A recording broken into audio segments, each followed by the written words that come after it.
Hello everyone, my name is Ilbouda Dieudonné. I'm from Burkina Faso.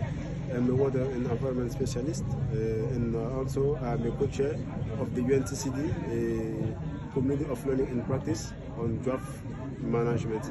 So to address the kind of challenge that address in the world, this is the climate crisis, this is climate change. So I think that everybody is concerned. This is like particularly, this is draft. And I think that China also is also concerned on this challenge.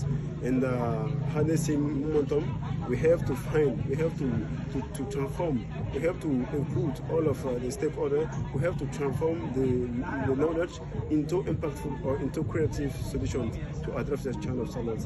I think that the Yongcheng Global Symposium 2026 is a good platform or a good workshop that together, like nations, institutions, we can share an idea to create a better world and also to leverage good practices in the world about climate crisis and also the livelihood of the different communities and nations. Thank you very much. Thank you.